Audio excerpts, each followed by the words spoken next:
আলহামদুলিল্লাহ রাব্বিল আলামিন ওয়া সাল্লাল্লাহু আলা নাবিয়্যিনা মুহাম্মদ ওয়া আলা আলিহি ওয়া সাহবিহি আজমাইন। সম্মানিত আল্লাহর ঘরের মেহমানবৃন্দ, সম্মানিত হাজী সাহেবান, আজ ৮ই জিলহজ। আজ পবিত্র ইয়াউমুত তারউইয়াহ, যেই দিন মক্কা নগরীর পবিত্র মক্কা নগরীর প্রতিটি অলিগলি পথ প্রান্তর তালবিয়ার ধ্বনিতে মুখরিত হয়। লাব্বাইক আল্লাহুম্মা লাব্বাইক, লাব্বাইক লা শারীকা লাকা লাব্বাইক, ইন্নাল হামদা ওয়ান নি'মাতা লাকা ওয়াল মুলক লা শারীকা লাক। আসুন প্রিয় হাজী সাহেবান, এই অল্প কয়েক মিনিটের আলোচনায় আমরা এ মহান স্লোগানের, এ মহান বাণীর মর্ম এবং তাৎপর্য উপলব্ধি করি। সম্মানিত ভাইয়েরা, প্রিয় শ্রোতা, সম্মানিত আল্লাহর ঘরের মেহমান হাজী সাহেবান, তালবিয়ার এই মহান বাক্যটি আল্লাহ রাসূল সাল্লাল্লাহু আলাইহি সাল্লাম আমাদেরকে শিখিয়েছেন। জাবের ইবনে আব্দুল্লাহ রাদিয়াল্লাহু আনহু থেকে বর্ণিত হাদিসে, লম্বা সেই হাদিসটি সহিহ বুখারী, সহিহ মুসলিম উদ্ধৃত হয়েছে। সে হাদিসে তিনি বলছেন, ফাআহাল্লা রাসূলুল্লাহ সাল্লাল্লাহু আলাইহি ওয়াসাল্লাম বিত্তাওহীদ, অর্থাৎ আল্লাহ রাসূল সাল্লাল্লাহু আলাইহি সাল্লাম তাওহীদের বাণী দিয়ে তিনি তালবিয়া পাঠ করলেন। এরপর তিনি বলেন, লাব্বাইক আল্লাহুম্মা লাব্বাইক। এভাবে তালবিয়ার সবগুলো বাক্য তিনি সে হাদিসে উল্লেখ করেছেন। এর মাধ্যমে আমাদেরকে তালবিয়া পড়ার যে বিধান সেটি জারি করা হয়। আল্লাহ রাসূল সাল্লাল্লাহু আলাইহি সাল্লামের কাছ থেকে আল্লাহ রাসূল সাল্লাল্লাহু আলাইহি সাল্লামের কাছ থেকে অন্য একজন সাহাবী, তার নাম হচ্ছেন যায়েদ ইবনে খালিদ আল জুহানি, তিনি হাদিস বর্ণনা করেন, قال رسول الله صلى الله عليه وسلم قال جاءني جبريل فقال يا محمد মুর আসহাবাকা ফালইয়ারফাউ আসওয়াতাহুম বিত্তালবিয়া। সে হাদিস আল্লাহ রাসূল সাল্লাল্লাহু আলাইহি সাল্লামের সাহাবী বলছেন, আল্লাহ রাসূল সাল্লাল্লাহু আলাইহি সাল্লাম বলেছেন যে আমার কাছে জিবরিল এসে নির্দেশ দিলেন, জিবরিল এসে বললেন, আপনি আপনার সাহাবীদেরকে বলুন যাতে তারা উচ্চস্বরে তালবিয়া পাঠ করে। সেজন্য উচ্চস্বরে তালবিয়া পাঠ করার বিধান দেয়া হয়েছে। পুরুষদের জন্য উচ্চস্বরে তালবিয়া পাঠ করার বিধান এসেছে, আর নারীদের জন্য নিম্নস্বরে তালবিয়া পাঠ করার বিধান এসেছে। আল্লাহ রাসূল সাল্লাল্লাহু আলাইহি সাল্লামের কাছ থেকে অন্য আরেকটি হাদিসে এসেছে, আল হাজ্জু আল আজ্জু আস-সাজ, হজ হচ্ছে আল আজ, অর্থাৎ উচ্চস্বরে তালবিয়া পাঠ করা, ওয়াল আজ আল হাজ্জু আল আজ্জু আস-সাজ, ওয়াসাজ হচ্ছে রক্তপাত করা, অর্থাৎ কোরবানি করা। এভাবেই তালবিয়ার মহান মর্যাদা ইসলামে সাব্যস্ত হয়েছে, যার পরিপ্রেক্ষিতেই হানাফি মাযহাবের আলেমগণের দৃষ্টিভঙ্গি হচ্ছে, কোনো এহরামকারী তিনি যখন এহরাম বাঁধবেন তখন তার এহরাম বাঁধার পদ্ধতি হবে এই যে তিনি নিয়ত করবেন এবং নিয়ত করার সাথে সাথে তালবিয়া পাঠ করবেন। এ দুটোর মাধ্যমে তার এহরাম সংগঠিত হবে। অন্য মাযহাবের আলেমদের অভিমত হচ্ছে কেবলমাত্র কেউ যদি তালবিয়া না পড়ে শুধু নিয়ত করে সেক্ষেত্রেও তিনি মুহরিম হবেন। কিন্তু হানাফি মাযহাবের আলেমদের অভিমত হচ্ছে যে তাকে অবশ্যই নিয়তের সাথে সাথে তালবিয়া পাঠ করতে হবে, যেভাবে একজন নামাজি ব্যক্তি নিয়ত করার পর তাকবীরে তাহরিমা বলার মাধ্যমে তিনি নামাজের মধ্যেই প্রবেশ করেন। সম্মানিত ভাইরা, তালবিয়া একটি মহান বাণী, তালবিয়া একটি মহান স্লোগান, তালবিয়া হচ্ছে হজের সৌন্দর্য। মুজাহিদ রাহিমাহুল্লাহ তা থেকে বর্ণিত আছে, তিনি বলেছেন, তালবিয়া শিআরুল হজ, তালবিয়া হচ্ছে শিআরুল হজ, হজের স্লোগান। সেজন্য এই মহান তালবিয়াতে আমাদেরকে কি বলতে বলা হচ্ছে সেটি জানা, সেটি উপলব্ধি করা এবং সেটি আমাদের অন্তরে, মননে, কর্মে সে ঘোষণাকে ফুটিয়ে তোলা অত্যন্ত গুরুত্বপূর্ণ একটি বিষয়, যার পরিপ্রেক্ষিতেই বারবার এই গুরুত্বের কারণেই আল্লাহ রাব্বুল আলামিন এতবার, বারংবার, একবারের পর বহুবার আমাদেরকে মুখ দিয়ে এই বাণীটি বলাচ্ছেন।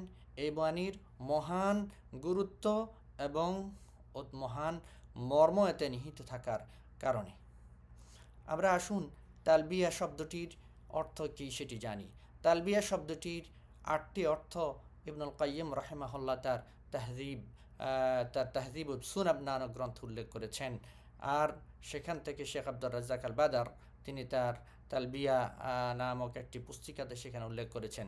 তালবিয়া শব্দটির 8টি অর্থ, যে 8টি অর্থ ইবনুল কাইয়িম রাহিমাহুল্লাহ উল্লেখ করেছেন, তার মধ্যে প্রথম এবং সবচেয়ে গুরুত্বপূর্ণ অর্থটি হচ্ছে ইস্তিজাবাতান বাদা ইস্তিজাবা বা ইজাবাতান বাদা ইজাবা, অর্থাৎ সাড়ার পর সাড়া দেয়া। লাব্বাইক মানে হে আল্লাহ, আমি আপনার কাছে হাজির, আমি আপনার কাছে হাজির। এভাবে আল্লাহর কাছে সাড়া দেয়া, আল্লাহর ডাকে সাড়া দেয়া। এই কোন ডাকের কথা বলা হচ্ছে, যে ডাকে আমরা সাড়া দিয়েছি, সে ডাকের কথাটি কোরআনে কারীমের অন্য আয়াত আল্লাহ তাআলা উদ্ধৃত করেছেন, ওয়া আযযিন ফিন নাসি বিল হজ্জ ইয়াতুকা রিজালা ওয়া আলা কুল্লি দামিরিন ইয়াতিনা মিন কুল্লি ফাজ্জিন আমিক। যে ঘোষণা আল্লাহ রাব্বুল আলামিন ইব্রাহিম আলাইহিস সালামের মাধ্যমে দিয়েছিলেন, যে আপনি মানুষের মধ্যে হজের ঘোষণা দিন, সেই ঘোষণার, সে ডাকের সাড়া দিয়েই আমরা যারা আল্লাহর ঘর বাইতুল্লাহতে হজ করার জন্য উপস্থিত হয়েছি, তারাই বলছি লাব্বাইক আল্লাহুম্মা লাব্বাইক, অর্থাৎ হে আল্লাহ, আমি আপনার ডাকে সাড়া দিয়েছি। তালবিয়ার দ্বিতীয় যে অর্থটি উল্লেখ করেন সেটি হচ্ছে ইনকিয়াদুন বাদা ইনকিয়াদ, অর্থাৎ নতি স্বীকার করার পর নতি স্বীকার, মানে আমি আপনার কাছে নতি স্বীকার করে আমি আপনার অনুগত হয়ে আপনার ডাকে সাড়া দিচ্ছি। তালবিয়ার আরেকটি অর্থ হচ্ছে যে এটি এসেছে যে দারি দারি মুলাব্বিন দারাক, অর্থাৎ এটি হচ্ছে যে আমার দ্বার আমার ঘর আপনার ঘরের মুখোমুখি, অর্থাৎ হে আল্লাহ, আমি আপনার মুখোমুখি হচ্ছি আপনার আনুগত্য করার মাধ্যমে, আমি আপনার মুখোমুখি হচ্ছি, আমি আপনার দিকে আপনার অভিমুখী হচ্ছি আপনার আনুগত্যের উপর অটল এবং অবিচল থেকে। এরপর তালবিয়ার আরেকটি অর্থ হচ্ছে যে ইমরাআতুন লাব্বা থেকে এসেছে, যার অর্থটি হচ্ছে যে হে আল্লাহ, ভালোবাসার পর ভালোবাসা, আপনার প্রতি আমি ভালোবাসার পর ভালোবাসা পোষণ করছি। তো এইভাবে ইবনুল কাইয়িম রাহিমাহুল্লাহ আরও 4টি অর্থ উল্লেখ করেছেন। সেই অর্থগুলোর সবগুলোরই সারমর্ম আল্লাহর প্রতি, আল্লাহর ডাকে সাড়া দেয়া, আল্লাহর আনুগত্যের উপর অটল অবিচল থাকা, আল্লাহকে ভালোবাসা। এবং আরেকটি অর্থ উল্লেখ করেছেন, সেটি হচ্ছে যে তালবিয়াটি এসেছে মিনাল লুব থেকে, তালবিয়া শব্দটি এসেছে মিনাল লুব থেকে। লুব শব্দের অর্থ হচ্ছে যেটি খালিসুশ-শাই, কোনো কিছুর যেটি একেবারেই লুব্বুশ-শাই, মানে যেটি কোনো কিছু খালিস জিনিসটি যেটি নির্যাস, সেটিকে বলা হয় লুব। সেখান থেকে লুব্বুর রাজুল বলা হয় যে কোনো ব্যক্তির আকলকে, তার অন্তরকে। তাহলে সে যেন, যে ব্যক্তি তালবিয়া পড়ছেন, মুহরিম ব্যক্তি তালবিয়া দিচ্ছেন, তিনি যেন বলছেন এভাবে যে হে আল্লাহ, আমি আমার অন্তরকে, আমি আমার আকলকে আপনার জন্য সমর্পণ করছি। আমি লাব্বাইক, আমি আপনাকে আমার খালিসটি, আমার নির্যাসটি আমি আপনাকে দিয়ে দিয়েছি। এভাবে একজন তালবিয়া পাঠকারী তালবিয়ার যেই মর্ম, তালবিয়ার যে অর্থ, সেটি যদি উপলব্ধি করতে সক্ষম হন, তাহলে তার তালবিয়া পড়ার যেই মজা এবং তালবিয়ার যে প্রভাব, সেটি তার মনে, সেটি তার কর্মে, সেটি তার চরিত্রে, সেটি অবশ্যই ফুটে উঠবে। আসুন আমরা তালবিয়ার পরবর্তী বাক্যগুলোর অর্থ এবং ব্যাখ্যা জেনে নিই। আমরা বলছি, যখন আমরা হারাম করি তখন আমরা বলি লাব্বাইক আল্লাহুম্মা লাব্বাইক, লাব্বাইক আল্লাহুম্মা লাব্বাইক, অর্থাৎ আল্লাহুম্মা অর্থ হচ্ছে হে আল্লাহ, আর লাব্বাইক আল্লাহুম্মা লাব্বাইক, হে আল্লাহ, আমি হাজির, আমি হাজির। লাব্বাইক আল্লাহুম্মা লাব্বাইক, লাব্বাইক লা শারীকা লাকা লাব্বাইক, আবার বলছি হে আল্লাহ, আমি আপনার কাছে হাজির। লাব্বাইক আল্লাহুম্মা লাব্বাইক, লাব্বাইক লা শারীকা লাকা লাব্বাইক, আপনার কোনো শরীক নেই, আপনার কোনো অংশীদার নেই। ইন্নাল হামদা ওয়ান নি'মাতা লাকা ওয়াল মুলক লা শারীকা লাক। আমরা বলছি ইন্নাল হামদা ওয়ান নি'মাতা লাকা ওয়াল মুলক, নিশ্চয়ই ইন্নাল হামদা যাবতীয় প্রশংসা, ওয়ান নি'মাতা যাবতীয় নেয়ামত, লাক আপনার জন্য, লা শারীকা লাক আপনার কোনো অংশীদার নেই। এই যে কথাগুলো, ইন্নাল হামদা ওয়ান নি'মাতা, সমস্ত প্রশংসা আল্লাহর জন্য। সূরা ফাতিহার মধ্যেই আল্লাহ রাব্বুল আলামিন আমাদেরকে শেখাচ্ছেন আলহামদুলিল্লাহ রাব্বিল আলামিন, এবং কোরআনে কারীমের অসংখ্য আয়াতে আল্লাহ তাআলা আমাদেরকে শেখাচ্ছেন আল্লাহ তাআলার প্রশংসা করার জন্য। এই প্রশংসা হচ্ছে আল্লাহ তাআলার কাছে সবচেয়ে প্রিয় একটি ইবাদত, যার পরিপ্রেক্ষিতেই নামাজকে এই প্রশংসা দিয়ে শুরু করা হয়েছে। এবং জান্নাতীরা যখন জান্নাতে পৌঁছবে তখনও তারা সর্বপ্রথম আল্লাহ তাআলার প্রশংসা করবেন। সেজন্য প্রশংসার প্রকৃত হকদার, প্রকৃত অধিকারী সেই সত্তা যিনি আমাদের প্রতি যাবতীয় অনুগ্রহ যিনি আমাদের প্রতি করেছেন, যিনি সকল প্রশংসিত নামের অধিকারী, যিনি সকল প্রশংসিত গুণাবলীর অধিকারী। সুতরাং প্রকৃত প্রশংসা, আসল প্রশংসা কেবলমাত্র তাঁরই প্রাপ্য। অন্যদিকে আমরা বলছি ইন্নাল হামদা ওয়ান নি'মাতা, আর প্রশংসার সাথে বলছি যে অনুগ্রহ, যাবতীয় অনুগ্রহ আপনার জন্য। যেমনটি কোরআনে কারীমে অন্য আয়াতে আল্লাহ তাআলা বলতেছেন ওয়ামা মিন নি'মাতিন ফামিন আল্লাহ, মানে যে নেয়ামতই তোমাদেরকে আল্লাহ তাআলা দিয়েছেন, সেটি যে নেয়ামতই তোমরা ভোগ করতেছো না কেন, সে নেয়ামতটি আল্লাহ তাআলার পক্ষ থেকে এসেছে। ওয়াইন তাউদ্দু নি'মাতাল্লাহি লা তুহসুহা, যদি তোমরা আল্লাহর নেয়ামতগুলোকে গণা শুরু করো তাহলে তোমরা শেষ করতে পারবে না। আমাকে সৃষ্টি করা থেকে শুরু করে, আমাকে প্রতিপালন করা শুরু থেকে, আমাকে রিজিক দেওয়া থেকে শুরু করে, আমাকে বাঁচিয়ে রাখা থেকে শুরু করে, আমাকে মৃত্যু দেওয়া শুরু করে এ মহাবিশ্বকে আমার জন্য সৃষ্টি করা, সব কিছুই আল্লাহ তাআলার অনুগ্রহ আমার প্রতি। এরপর বলছি ইন্নাল হামদা ওয়ান নি'মাতা লাকা ওয়াল মুলক, এবং রাজত্ব আপনার জন্য। এই যে রাজত্ব আপনার জন্য, আসলেই প্রকৃত রাজা আল্লাহ তাআলা, প্রকৃত মালিক আল্লাহ তাআলা। আল্লাহ তাআলাই তো এই মহাবিশ্বের মালিক, এ মহাবিশ্বের খালেক, এ মহাবিশ্বের সৃষ্টিকর্তা। সুতরাং যিনি শূন্য থেকে এ মহাবিশ্বকে সৃষ্টি করলেন, যিনি যিনি আমাকে সৃষ্টি করলেন, তিনিই তো আমার মালিক হবেন। আমি তো তার দাস ছাড়া অন্য কিছু নই। আমি তো তার অনুগত, বাধ্যগত দাস ছাড়া আর কিছুই নয়। সেজন্য তার বলা হচ্ছে আরবিতে আব্দ। আব্দুন শব্দের অর্থ হচ্ছে দাস। আমার মালিক হচ্ছেন আল্লাহ তাআলা, এই মহাবিশ্বের মালিক হচ্ছেন আল্লাহ তাআলা। সুতরাং আমার উচিত সে স্বীকারোক্তি প্রদান করা, আমার যাবতীয় বড়ত্বকে, আমার যাবতীয় অহংকারকে, আমার যাবতীয় প্রতাপকে সম্পূর্ণরূপে বিলিয়ে দিয়ে আল্লাহ তাআলার কর্তৃত্ব, আল্লাহ তাআলার রাজত্ব, আল্লাহ তাআলার ক্ষমতার কাছে নিজেকে সঁপে দেয়া এবং স্বীকার করা, এবং সেটি অত্যন্ত বিনয়ের সাথে, সেটি অত্যন্ত কায়মনোবাক্যে আমাকে এটি উচ্চারণ করা উচিত, স্বীকার করা উচিত। আল্লাহ তাআলার কাছে আমাকে নিজেকে বিলিয়ে দিয়ে পড়া উচিত লাকা ওয়াল মুলক লা শারীকা লাক, আপনার কোনো শরীক নেই, আপনার কোনো অংশীদার নেই।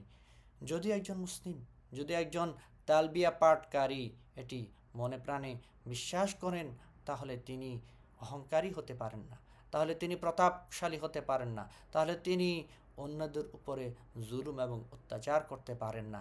এই জন্যই এই স্বীকারোক্তি আজকে যেমন আল্লাহ রাব্বুল আলামিন এই আরাফার ময়দানে, এই মিনার মাঠে, এই মক্কার অলিতে গলিতে নিচ্ছেন হাজী সাহেবের কাছ থেকে, ঠিক তেমনিভাবে কিয়ামতের দিন যখন আর কোনো উপায় থাকবে না, তখনও পুনরায় আল্লাহ রাব্বুল আলামিন এই স্বীকারোক্তি আবার সেই তার দাসদের কাছ থেকে আদায় করবেন।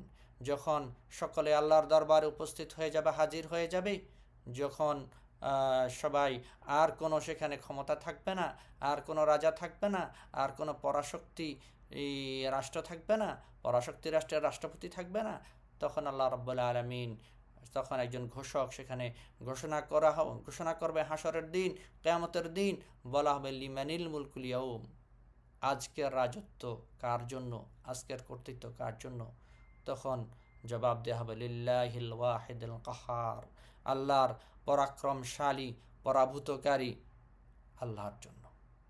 সেজন্য আজকে যারা আল্লাহ তাআলার কর্তৃত্বে স্বীকার করবে, কর্তৃত্বে বিশ্বাস করবে, তার প্রতি অনুগত হবে, তার প্রতি নিজেকে সারেন্ডার করবে, সেই অনুভূতি নিয়ে তালবিয়া পাঠ করবে, নিঃসন্দেহে সেই দিন, সেই হাসরের দিন, সেই বিভীষিকাময় সময়ে তারাই হবেন সফল কাম এবং নাজাত প্রাপ্ত। এভাবেই একজন হাজী সাহেব তিনি তালবিয়া পাঠ করেন, এবং তিনি যদি এই তালবিয়া পাঠ করার সময় তার সেই তালবিয়ার মর্মগুলোকে উপলব্ধি করেন, তাহলে তার তালবিয়া পাঠের সেই তার তালবিয়ার মাধ্যমে তিনি যে প্রভূত ইবাদত সাধন করবেন, তার অন্তরের যে অবস্থা, অন্তর্জগতে যে পরিবর্তন ঘটবে, তার দৃষ্টিভঙ্গিতে যে পরিবর্তন ঘটবে, যে ব্যক্তি তালবিয়ার মর্ম এবং উপলব্ধি না করে, আত্মোপলব্ধি না, তিনি যদি তালবিয়ার মর্ম উপলব্ধি না করে কেবলমাত্র কিছু অবোধগম্য বাক্য হিসেবে এগুলো পড়েন, তাহলে তার মধ্যে সেই ভাবাবেগ জাগ্রত হবে না, সেই অন্তরের ইমানগুলো, অন্তরের সেই আমলগুলো সেখানে চাঙ্গা হবে না। সেজন্য আমাদের উচিত তালবিয়াকে বুঝে বুঝে পাঠ করা। তালবিয়ার মধ্যে প্রধান যেই গুরুত্বপূর্ণ বিষয়টি উঠে এসেছে সেটি হচ্ছে আল্লাহ তাআলার তাওহীদ, আল্লাহ তাআলার একাত্মবাদের স্বীকৃতি। সেটি বলা হচ্ছে লাব্বাইক আল্লাহুম্মা লাব্বাইক, লাব্বাইক লা শারীকা লাকা লাব্বাইক, হে আল্লাহ আমি আপনার কাছে হাজির, আপনার কোনো শরীক নেই। এই যে তালবিয়ার মধ্যে আল্লাহ তাআলার আমরা যেই কালিমাতুত তাওহীদ বলি, সেই কালিমাতুত তাওহীদ হচ্ছে লা ইলাহা ইল্লাল্লাহ, লা ইলাহা ইল্লাল্লাহ, যে আপনি ছাড়া সত্য কোনো উপাস্য নেই। তাহলে প্রথমে আমরা একদিকে আমরা অন্যান্য উপাস্যদের উপাসনাকে অস্বীকার করছি, আবার কেবলমাত্র এক আল্লাহর উপাসনাকে স্বীকার করছি। এই যে নাফি এবং ইসবাত, অর্থাৎ যাবতীয় উপাস্যের উপাসনাকে অস্বীকার করা এবং আল্লাহর উপাসনার স্বীকৃতি দেয়া, এটাই হচ্ছে তাওহীদ। এটাই আমরা বলে থাকি লা ইলাহা ইল্লাল্লাহর মাধ্যমে। ঠিক একই মর্ম এই তালবিয়ার বাক্যগুলোর মধ্যে ফুটে উঠেছে। আমরা বলছি লাব্বাইক আল্লাহুম্মা লাব্বাইক, লাব্বাইক লা শারীকা লাকা লাব্বাইক, ইন্নাল হামদা ওয়ান নি'মাতা লাকা ওয়াল মুলক। একদিকে আল্লাহ তাআলাকে সাব্যস্ত করছি, আল্লাহ তাআলার আল্লাহ তাআলার স্তুতি, তার অনুগ্রহ, তার কর্তৃত্ব, তার রাজত্বকে সাব্যস্ত করছি, অন্যদিকে তার সাথে কোনো অংশীদার থাকাকে অস্বীকার করছি।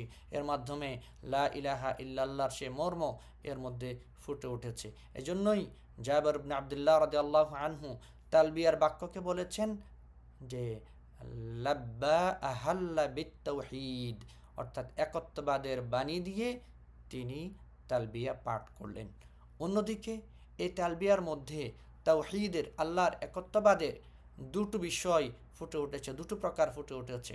তাওহীদ বা একত্ববাদের যে তাওহীদের উদ্দেশ্যে আল্লাহ রাব্বুল আলামিন আমাদেরকে সৃষ্টি করেছেন, এক প্রকার তাওহীদ হচ্ছে তাওহীদে ইলমি এবং তাওহীদে আমালি। তাওহীদ আমালি হচ্ছে কর্মগত তাওহীদ, অর্থাৎ আল্লাহ রাব্বুল আলামিনের এককভাবে আল্লাহ রাব্বুল আলামিনের উপাসনা বা আল্লাহ তাআলার ইবাদতকে সাব্যস্ত করা, যেটি আল্লাহ রাব্বুল আলামিন কোরআনে কারীমের আয়াতের মধ্যে বলছেন ওয়ামা খালাকাতুল জিন্না ওয়াল ইনসা ইল্লা লিয়াবুদুন, আমি মানুষ এবং জিনকে সৃষ্টি করেছি আমার ইবাদতের জন্য, আমার উপাসনার জন্য। এই যে আল্লাহ তাআলা বলছেন আমার ইবাদতের জন্য, উপাসনার জন্য, এটা হলো তাওহীদ আমালি, অর্থাৎ এই কর্মগত তাওহীদ, এটি বাস্তবায়ন করার জন্য আল্লাহ আমাদেরকে সৃষ্টি করেছেন। অন্য আরেক প্রকার তাওহীদ হলো তাওহীদে ইলমি, অর্থাৎ জ্ঞানগত বা তথ্যগত তাওহীদ।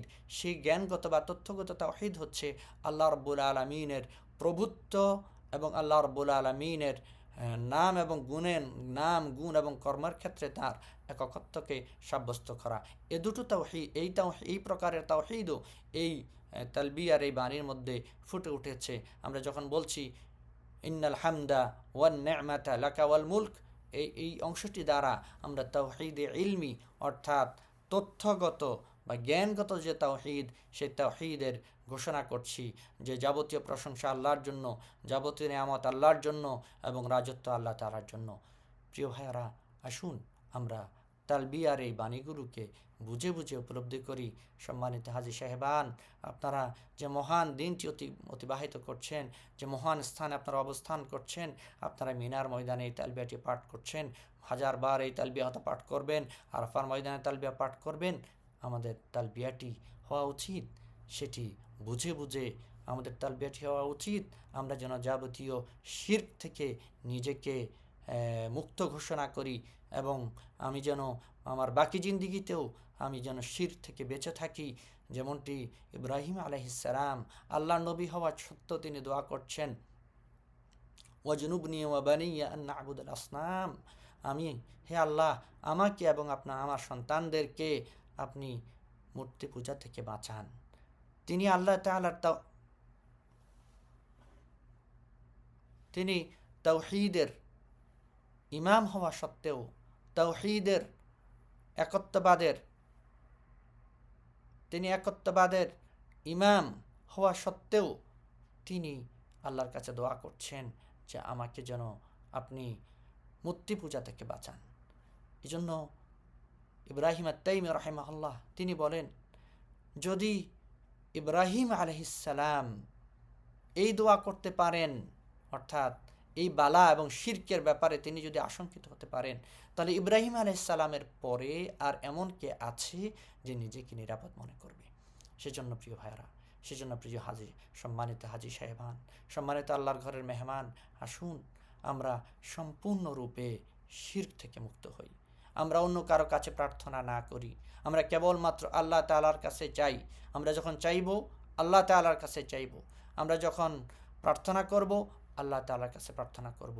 আমরা এমন কোনো মাধ্যম ধরব না যে মাধ্যমগুলো ধরার অনুমোদন আল্লাহ রাব্বুল আলামিন আমাদেরকে প্রদান করেননি, আল্লাহ রাসূল আমাদের জন্য অনুমোদন করেননি। আল্লাহ রাব্বুল আলামিন আপনাদের হজকে কবুল করে নিন, আপনাদেরকে জান্নাত আপনাদের জন্য কবুল করে নিন, আপনাদের হজকে হাজ্জে মাবরুর হিসেবে কবুল করে নিন। এবং যে তারবিয়ার যেই মহান স্লোগান, যেই বাণী, যেই স্বীকৃতি আমরা আরাফার ময়দানে, মিনার ময়দানে প্রদান করি, এই স্বীকৃতির উপরে আল্লাহ রাব্বুল আলামিন আমাদেরকে মৃত্যু দান করুন, যাতে করে আমরা সকলেই জান্নাতে প্রবেশ করতে পারি। আল্লাহ তাআলা বলছেন, আল্লাহ রাসূল সাল্লাল্লাহু আলাইহি সাল্লাম বলেছেন, মান কানা আখিরু কালামিহি লা ইলাহা ইল্লাল্লাহ দাখালাল জান্নাহ, যার সর্বশেষ কথা হবে লা ইলাহা ইল্লাল্লাহ, সে জান্নাতে প্রবেশ করবে। সেজন্য আসুন আমরা যেন এই তাওহীদকে আঁকড়ে ধরেই, এই তালবিয়ার বাণীকে, তালবিয়ার মর্মকে আঁকড়ে ধরেই এই দুনিয়া থেকে বিদায় হতে পারি। সে তৌফিক আল্লাহ আমাকে এবং আপনাদেরকে দান করুন। ওয়া আখিরু দাওয়ানা আনিল হামদুলিল্লাহি রাব্বিল আলামিন। আসসালামু আলাইকুম ওয়া রাহমাতুল্লাহি ওয়া বারাকাতুহু।